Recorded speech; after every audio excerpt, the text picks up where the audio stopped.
그대로 물려줄 수도 있지만 분할해서 물려주는 방법이 있거든요. 공제를 받을 수 있는 사업 유관자산으로 바꾸는 거죠. 일반 증여세 내면서 나는 손들겠다고 하는 회사도 있어요. 근데 승계받은 자녀가 회사 출근을 안 해. 아침에 조기 축구하고요. 공제받았던 걸 토해내고.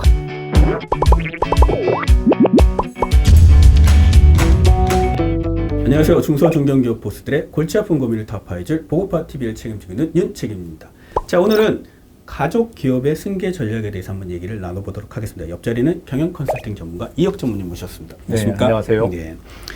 이 대부분 중소기업은 가족 기업이 많다 보니까 승계에 대한 고민을 항상 하실 것 같아요. 네, 그렇죠. 네. 근데 이번 시간에는 이 단순하게 가업 상속 공제 같은 지원 제도만 얘기하는 게 아니라 현실적으로 가족 기업이 승계하는 데 있어서 고민과 또 그에 따른 다양한 방법에 대해서 한번 얘기를 해보고자 합니다. 네, 좋습니다. 자, 우선 빼놓을 수 없는 게 가업 승계 지원 제도인데 그 핵심 부분만 한번 말씀해 주십시오. 가업 승계 지원 제도는 워낙 뭐 잘 아시더라고요. 거기도 제도에 나와 있는 대로 이제 가업을 물려주는 데 있어서 이제 증여를 하는 방법, 상속 공제를 하는 방법이 있죠. 우선 가업 승계 증여 특례 제도는 잘 알고 계시다시피 일반 증여는 5천만 원 공제가 되는데 이제 가업에 대한 주식을 증여하게 되게 되면 10억 원까지 공제. 초과하는 부분에 대해서는 120억 원까지는 10%.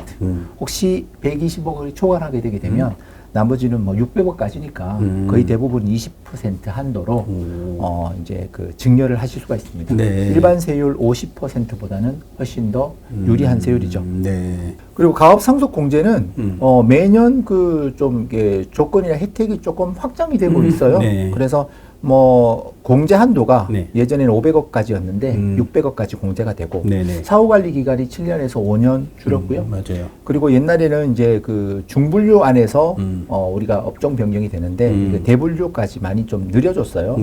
그래서 자산 유지 조건도 이제 7년 내 20%에서 5년 내 40%로 완화가 되었다. 그래서 활용하기 되게 유리하게 됐다. 이렇게 정리할 수 있을 것 같습니다. 점점 이제 가업 승계 지원 제도는 확대 개편되고 있다. 점점 좋아지고 있어요.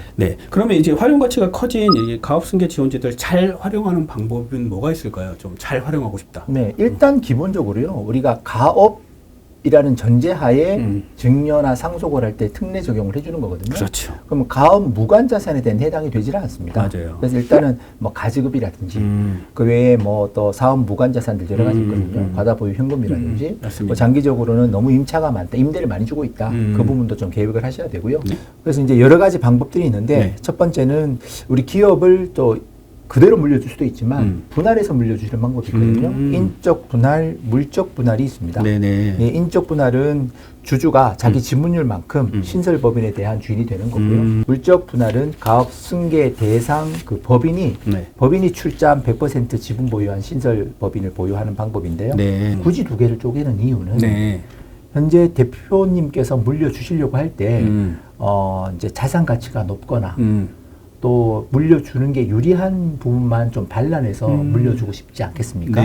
그런 경우에는 가치를 높이는 부동산 자산이나 또 업무 무관 자산, 수익 가치가 높은 사업 부분만 분리해서 따로 담아서 자녀한테 물려줄 수 있으니까 그런 경우에는 기업의 분할들을 많이 좀 활용을 합니다. 그래서 예를 들면 기업 가치나 규모가 가업 승계 증여세 과세 특례 대상 한도를 초과하는 경우가 있잖아요.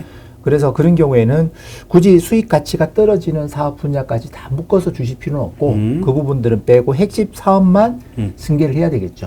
그런 경우에 분할을 하고요.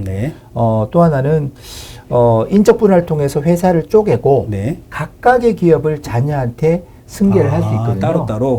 근데 전체적으로 뭉뚱그려 가지고 한꺼번에 자녀 몇 명한테 이게 나눠주게 되게 되면 향후에 경영권에 대한 문제 또 가족 간의 불화가 생길 수 있으니까 아예 따로따로 사업권을 분리해서 이제 특례 적용을 하는 경우 유리하게 적용을 활용을 할 수 있겠다. 이럴 때는 분할을 좀 활용하면 되겠네요. 그리고 개인 사업자는 법인 전환 후에 가업 승계를 진행을 할 수 있거든요. 원칙적으로 가업 상속 공제는 개인 사업자도 가능한데 가업 승계 증여세 과세 특례는 법인만 가능해요. 그 주식만 줄 수 있는 거거든요. 그런 경우에는 개인 사업일 경우는 법인으로 전환해서 그 법인의 주식을 증여 특례로 물려줄 수 있겠다. 그리고 또 문의 오시는 것 중에 하나가 가업 상속 공제는 되지 않느냐. 그런데 보면 가업 상속 공제도요. 이제 비유동 자산, 토지, 건물, 기계 장치만 사실은 공제가 가능하고 맞아요. 그 외에 법인의 자산이지만 재고 자산이나 매출 채권, 현금 같은 경우에는 상속세를 부담을 해야 돼요. 맞아요. 상속 공제에 해당이 되지가 않습니다. 맞습니다. 그런 경우에도 그런 부분이 가다라면 법인으로 전환하는 게 유리하죠. 맞습니다. 그리고 저희들이 컨설팅을 진행하다 보면 실제로 법인이기 때문에 할 수 있는 다양한 특화된 플랜이 있거든요. 맞아요. 그 여러 가지 자본거래, 또 뭐 법인에는 또 임원이니까 임원에 맞아요. 대한 퇴직금 적용도 할 수 있는데 맞습니다. 또 특정 법인에 대한 배당도 할 수 있는 이런 부분들은 개인은 전혀 할 수가 없어요. 맞아요.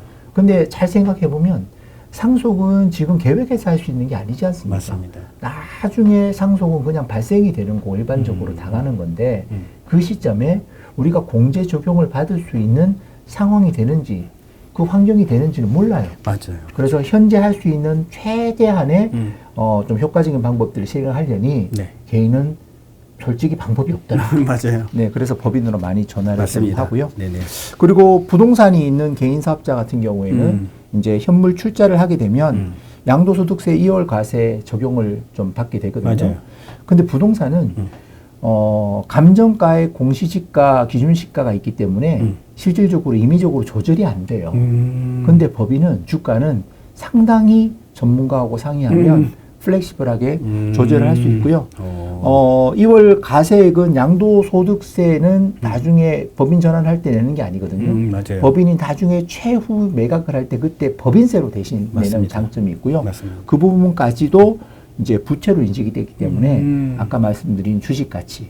주식 가치는 결국 내가 물려줄 때 내야 되는 재산의 과표인데 맞아요. 그걸 효과적으로 줄일 수가 있다. 네. 이렇게 이해하시면 될 것 네. 같습니다. 자, 그리고 아까 개인은 금융자산이 많으면 이게 그 상속공제 적용이 되지 않는다고 말씀드렸잖아요. 맞아요. 그런 경우에도 법인에 출자를 해서 사업 무관자산을 공제를 받을 수 있는 사업 유관자산으로 바꾸는 거죠.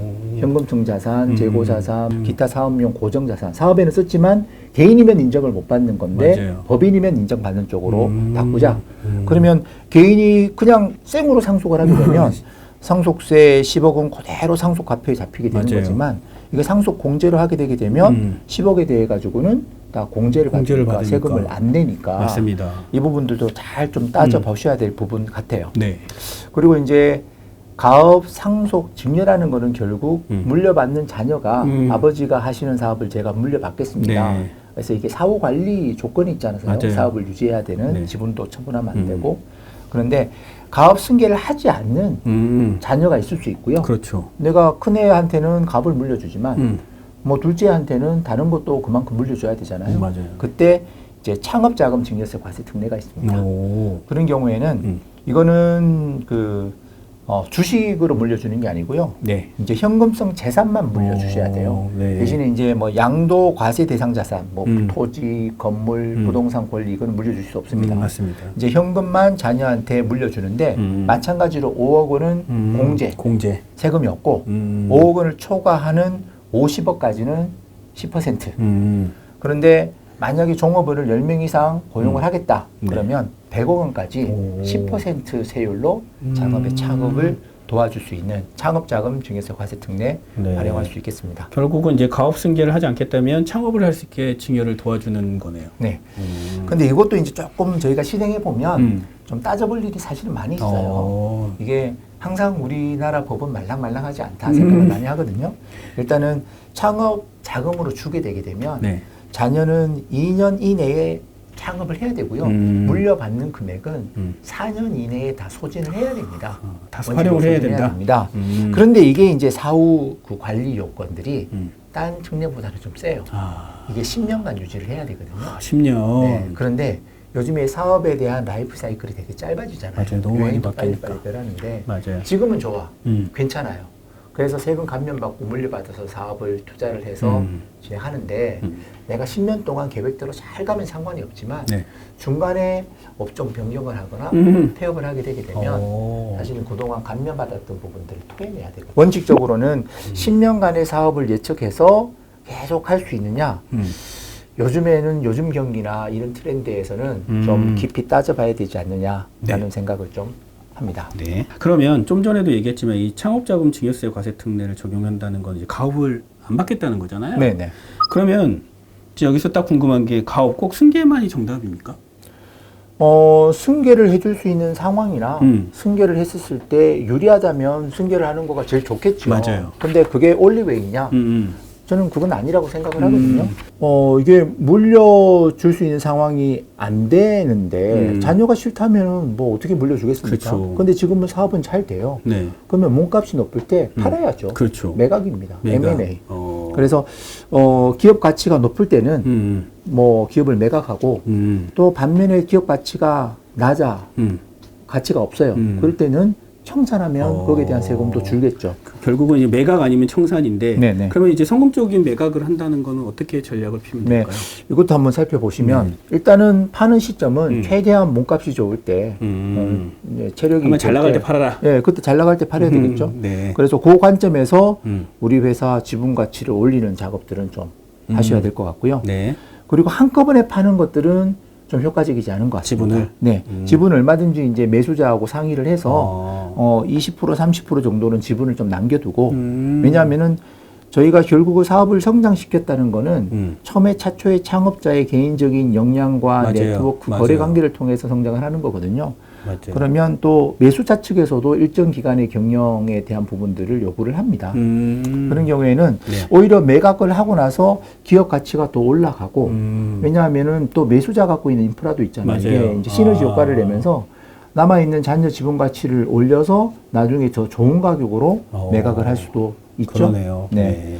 그리고 이 부분들은 정말 전문가의 도움들을 좀 잘 받아서 경험도 있고 그리고 이제 이런 많은 사례들도 가지고 있는 전문가하고 충분히 상의를 하고 나서 우리 회사의 상황 대표님의 계획하고 맞는 방법을 찾아서 진행을 해야 된다라는 부분입니다.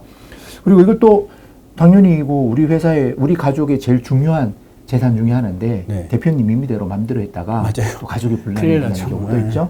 꼭 상의를 하셔야 된다. 네네. 그리고 뭐 기본 중에 기본이라고 생각하면 돼요. 주식 양도 계약서, 양도 계약에 대한 조건도 제대로 보지 않고 사인하시는 대표님도 계셔요. 그냥 빨리 팔고 싶으니까. 네네네. 꼼꼼하게 읽어보시고 확인하시고 나서 거래를 하시는 거는 기본이다. 말씀을 드립니다. 자, 그러면 이제 본론으로 다시 들어와서 이제 가업 승계를 할 때 보니까 이제 저희가 항상 얘기하는 게 물질적인 부분을 많이 얘기하잖아요. 근데 그 외에 또 필요한 부분이 있지 않을까요? 정말 많죠. 사실은 우리가 모든 것을 뭐 세금이나 뭐 금액 이렇게 정량화만 해서 판단할 수는 없잖아요. 맞아요. 그 안에 이제 정성적인 부분도 있고 또 내가 평생을 투신을 해서 읽어온 회사를 물려주거나 판다는 거는 거기에 대한 대표님의 경영 철학, 핵심 가치가 다 녹아져 있단 말입니다. 제가 증여특례를 많이 해보잖아요. 그런데 최근에 증여특례 부분들을 포기를 하고 자발적으로 일반 증여세 내면서 나는 손들겠다고 하는 회사도 있어요. 네. 제가 증여세를 몇 억을 그냥 토해내는 거가 기업이 산다. 왜냐하면 준비되지 않는 자녀가 승계받아서 멀쩡한 회사 다 말아먹게 생겼다고 하는 회사도 있고요. 극단적으로 어떤 회사는 되게 잘 나가고 있는 직원이었거든요. 승계를 제가 해드렸어요. 근데 승계받은 자녀가 대표이사 공동대표 올라왔는데 회사 출근을 안 해. 아침에 조기 축구하고요. 막걸리 먹고 얼굴 벌겋게 돼서 점심때 오잖아요. 그러니까 직원이 대표를 인정하겠습니까? 그렇죠. 그러니까 직원들도 리더십을 인정하지 않고 회사가 모아렐처럼 되고 잘 나가는 회사가 삐걱삐걱 거리고 있는 과정 굉장히 걱정이 많이 돼요. 자, 필요한 것 첫 번째는 경영 철학과 핵심 가치, 돈과 그게 스피릿, 정신을 함께 개성을 해야 됩니다. 기업의 경영 철학과 핵심 가치를 명확하게 정립을 하고 내재화해서 지속적으로 개선하는 것들이 되게 중요합니다. 이제 뭐 예를 들어 일본 같은 경우에는 좀 강소 중소기업들이 많이 있잖아요. 가족기업들이 많이 있죠. 장인정신. 장인정신. 보면 놀랐어요. 제가 돈거리도 안 되는 거, 먹거리도 안 되는 것 같은데 나는 4대째, 5대째 물려받는 부모님이 하셔서 내 대에서 대가 끊기면 안 된다. 그래서 나는 부모님의 정신을 욕보이지 않기 위해서 정말 성실하게 최선을 다해서 일을 해야 된다. 라고 하는 그런 회사들이, 가족 회사들이 정말 많잖아요. 정말 본받을 점 같고요. 정신을 개선하라. 그리고 아버지께서 하셨던, 부모 때에서 하셨던 사업들을 그대로만 개선하는 거가 좋은 것 같지는 않습니다. 거기에 더 얹어서 재도약의 기회로 삼아서 더 발전하고 혁신해야 되죠. 아무래도 이제 이전 세대에 고착화된 경영 방침이라는 것도 있는데 이 변화하고 맞지 않는 경우도 있어요. 맞아요. 그런 경우에는 그 가치를 훼손되지 않는 범위 내에서 우리가 좀 변화할 거는 좀 변화해야 되겠다. 맞습니다. 네. 그리고 세 번째는 이제 후계자를 육성을 해야 돼요. 사람을 키워야 됩니다. 그렇죠. 결국 그냥 주는 게 아니라 내 밑에 두고 키워야 된다는 거예요. 네, 결국은 승패의 핵심은 그 승계받는 후계자에 달려 있다고 해도 과언은 아니거든요. 맞아요. 결국은 승계는 한번 하는 그 결과, 단순한 결과나 이벤트가 아니고 그 저는 과정이라고 생각을 합니다. 맞습니다. 그래서 10년, 20년에 걸쳐서 장기간 진행되는 장기간의 프로세스. 그래서 승계는 현 경영자가 일생의 경험을 통해서 형성된 그 리더십 암묵지를 후계자한테 이전하는 과정이라 맞습니다. 굉장히 복잡하고 맞아요. 긴 여정이다. 맞습니다. 그래서 거기에 대해서는 꼼꼼하게 계획을 세워서 잘 이전해 주셔야 됩니다. 네 번째로 대표님만 이렇게 그 마음속으로 계획을 갖고 있다가 어느 순간 스프라이즈 할 수는 없잖아요. 맞아요. 그 계획에는 가족들, 자녀들 다 참여를 시켜서 플랜을 짤 때 그런 과정과 또 시기와 방법들에 대해서는 꼼꼼하게 공유를 좀 해야 되고요. 그렇죠. 대표님이 계획을 잘 세웠는데 우리가 뭐 영의 정도 하기 싫으면 못하는 거잖아요. 그래서 그 부분도 아버지가 일방적으로 시켜서 하기 싫다는 분도 있어요. 그냥 가만 놔두면 내가 할 건데, 예, 그냥 아버지가 어느 날 그냥 강압적으로 시켜서 나도 어른인데 그렇게 이제 하시는 분도 봐서요. 잘 참여시키고 상의를 충분히 좀 하시라. 맞습니다. 그리고 저번에 우리 부동산 넘기는 것도 말씀을 좀 드렸는데요. 이게 어떻게 보면 대표님은 개인이 일궈온 재산이지만 이게 우리 다음 세대, 그 다음 세대, 우리 가문의 먹거리가 될 수 있는 거거든요. 가족을 넘어서 우리 가문 전체의 관점에서 한번 보자. 그렇죠. 중장기적으로 좀 보자. 그리고 대표님이 살아 계시는 동안에는 끈끈하게 구심점이라는 게 있는데 이제 상속이 일어나고 자녀들이 완전하게 승계가 되면서 좀 이게 그 모래알처럼 흩어지는 부분도 많이 갔습니다. 그래서 이제 사전에 가문의 관점에서 가족의 지배구조 구축으로 창업자 의사결정 중심에서 자녀들 합의로 의사결정할 수 있는 가족회의도 좀 하고 그런 규약도 만들어 두고 기준들을 정확히 주시면 좋겠다라는 좀 생각을 하고요. 마지막으로 이제 다툼을 예방할 수 있는 장치도 좀 주셨으면 좋겠습니다. 또 예민한 부분 같은 경우에는 어떤 공증이나 법률적으로 효력이 있는 부분들도 또 다툼을 좀 방지하기 위해서 같이 갖고 가는 것도 중요한 것 같고요. 주주합의서, 가족위원회 이게 사실은 기업 비즈니스거든요. 근데 아무리 우리 가족이 하더라도 이게 아무래도 원칙 기준 어떤 장치 없이 그냥 할 수 있는 건 아니니까. 일은 일. 그래서 그런 부분들을 어떤 규정과 제도를 가지고 장치를 만들어서 진행하시는 게 좋을 것 같습니다. 맞습니다. 이런 준비가 안 돼 있는 상태에서 만약에 이제 가족 기업의 승계가 발생한다. 그러면 정말 말도 안 되는 상황이 벌어지는데 그런 사례가 하나 있다면서요. 실제로요. 이게 준비가 되지 않는 상태에서 물려받는 게 얼마나 큰 재앙인가를 제가 여러 가지 케이스에 대해서 많이 좀 저는 느끼게 되거든요. 그래서 대표님이 갑자기 돌아가셔서 상속이 됐는데 이제 준비 안 된 상태에서 받다 보니까 여러 가지 이제 문제가 생기는 거예요. 첫 번째는 상속세 부담이 안 되니까 뭐 사업 상속 공제는 신청을 했습니다. 감면 우선 받아야 되니까. 근데 유지 조건이 있잖아요. 근데 이 회사가 사실 사업이 사양 산업이에요. 그래서 5년 동안 버티지를 물리적으로 못해요. 근데 꼼짝없이 묶이게 되죠. 또 하나는 지금 그 정부 지원 제도에 뭐 스마트 팩토리나 로봇화 지원 사업 같은 게 많이 있어요. 그러니까 굳이 인력이 많이 필요 없는 또 인력들 많이 쓰게 되면 이게 방만 경영이라 경쟁력이 떨어지거든요. 근데 고용 유지 조건이 있잖아요. 그러니까 이것들을 원활하게 대처를 못 하는 거죠. 그러니까 당연히 경쟁력이 떨어지게 되는 거예요. 그렇죠. 그래서 이제 나중에 공제받았던 걸 토해내고 가산세까지 내고 파산까지 가는 경우도 많이 봤으니 실질적으로 가업을 물려준다는 거가 일생일대에 정말 중요한 이벤트입니다. 그래서 이런 부분 좀 고려를 해야 되겠다. 잘 좀 고려하십시오. 가업 승계라는 게 단순하게 이 물리적인 승계도 있지만 어떻게 보면 가장 핵심이 경영 철학과 회식 방치를 말할 수 있는 정신적인 게 아닌가 싶습니다. 그게 물려주시는 분이 진짜 원하는 승계 아닐까요? 맞습니다. 가족을 넘어서 가문이라고 얘기했듯이 좀 중장기적인 관점에서 꼼꼼하게 준비해서 승계를 실행했으면 좋겠습니다. 네네. 우리가 가업을 승계를 준비하시는 이제 대표님 많으실 겁니다. 고민도 많으시겠죠. 그래서 대표님의 경영 철학과 또 회사의 상황, 또 받으실 분의 여러 가지 컨디션을 종합적으로 고려해서 승계 계획을 꼼꼼하게 전문적으로 잘 세우는 작업들을 먼저 꼭 잘 좀 사전에 하시기를 다시 한번 말씀드립니다. 네, 오늘 내용 이것으로 마치고 다음 시간에도 유익한 정보로 찾아뵙도록 하겠습니다. 감사합니다.